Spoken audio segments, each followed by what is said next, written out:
What's going on, folks? It's your friendly neighborhood Professor Cag, swinging through the hallways, highways, and the byways of a local neighborhood near you. And for this week's presentation, we have Equality and Quality in U.S. Education, Systemic Problems, Systemic Solutions by Jennifer O'Day and Marshall Smith. Now, before we actually get too involved in the reading, I want to actually take a second and go over this central question of systemic problems and the impact that it may have on students. Let's take a look. Your son is a failure. He's barely passing my class, and with grades like this, I'm just not sure what kind of future he's gonna have. What do you have to say for yourself? You're supposed to graduate this year. Listen to Mr. Johnson. What kind of future do you think you're gonna have? With all due respect, don't call me a failure.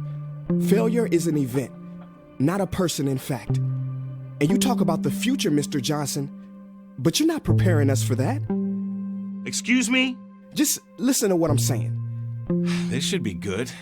Would you agree that in the future, most careers will become automated? Yeah, so? So the people who succeed will have to be curious, innovative, with resilience to adapt to new changes.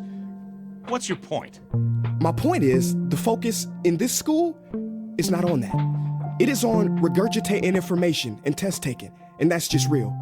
But in today's world, creativity is the most important leadership skill. Oh, that's how you feel. You don't have to believe me, but maybe you will believe the 1,500 executives who recently said creativity is the most important leadership skill. See, pretty soon, no one will be hired because of what they know. Because who cares what you know or if you've memorized a fact? We've got Google and Siri for that. In the future, people will be hired because of what they can do with their knowledge. Can they creatively solve real-world problems, not just follow instructions or directions and bubble in multiple-choice questions? So, Mom, that's why I'm stressed, because these robotic tasks we learn in school should stop. Because no one can do a robot's job better than a robot. Now, the famous YouTube poet Prince Ia actually highlights for us some very, very key reflections. On the one hand, he highlights the short-sightedness of educators, really the educational system, in terms of their approach to reform, and he also highlights the short-sightedness, or rather the effects of the piecemeal approach that O'Day and Smith also too discuss later on in their articles. But if for no other reason, this is important for us to actually reflect on and to kind of start off on, if for no other reason than because it raises a central question from the student's perspective. Where do schools fit in? This is how O'Day and Smith actually begin their research. This is one of the central questions that they actually sparks their research. Now, just a little bit of direction for where we're going for this presentation right now. We will actually discuss the author's background, their purpose, or rather the history of the problem that they that led them to conduct this research, as well as their proposed solutions and also to the findings that they've discovered on how to on what current opportunities exist to build equitable education systems. Now, just a little bit of background on these two scholars. Jennifer O'Day is actually an Institute Fellow for the American Institutes for Research and is the founder and chair of the California Collaborative on District Reform. Her areas of research interest include education, district and school improvement, English learners, and equity in education. Marshall Smith, on the other hand, is a senior scholar at the Carnegie Foundation for the Advancement of Teaching and a former dean and professor at Stanford University. He's now currently retired, but prior to, he was actually the former undersecretary and acting deputy secretary at the U.S. Department of Education during the Clinton administration.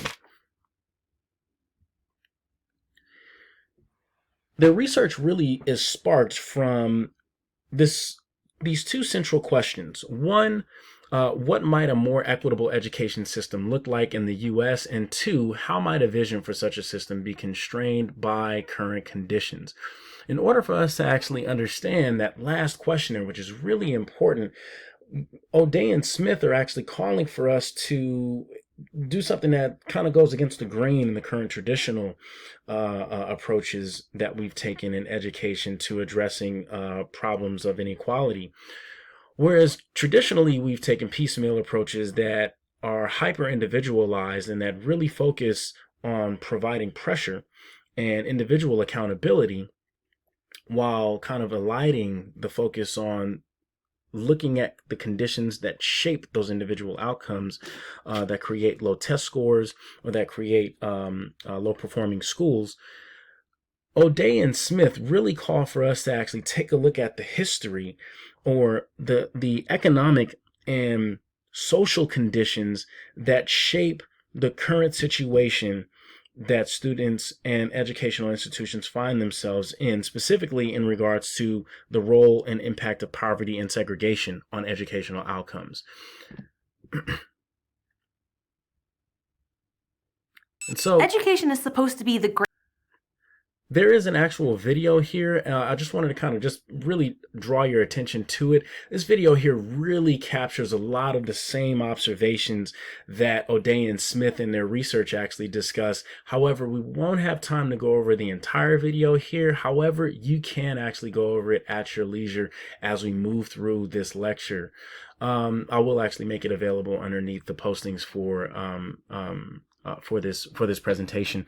However, one of the main points that we can actually draw from not only this very brief clip from Crash Course, and also too from O'Day and Smith's research, is that O'Day and Smith observed that persistent disparities in educational outcomes have shown to be in some ways reform resistant due to the structural, economic, and racial gaps in access to resources that many students actually face.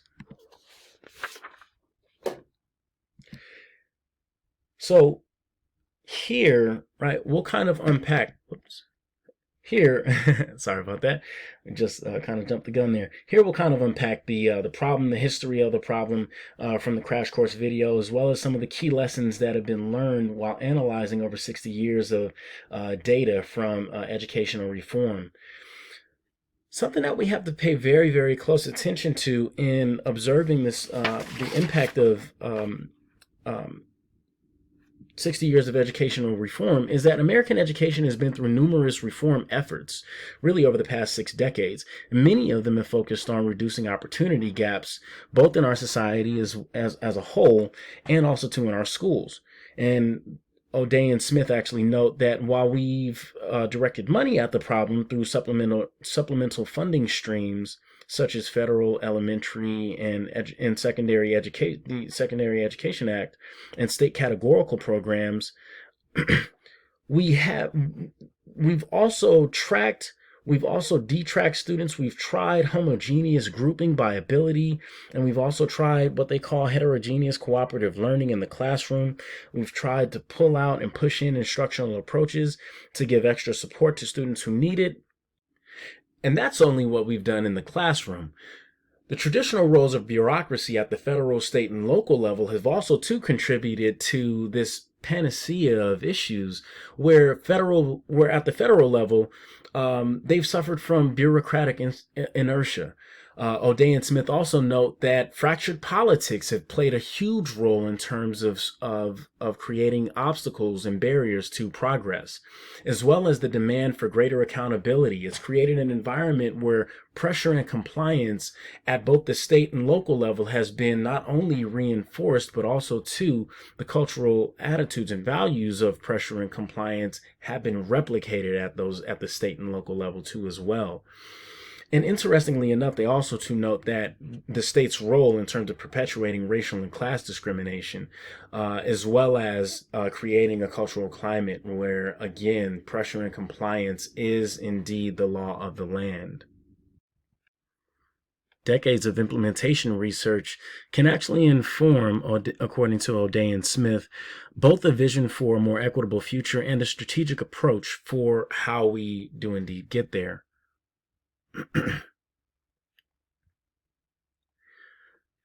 Some of these lessons actually include, there are 3 main lessons that O'Day and Smith highlight for us.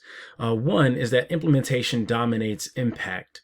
2, piecemeal reforms perpetuate system inequities. And 3, schools cannot do it alone.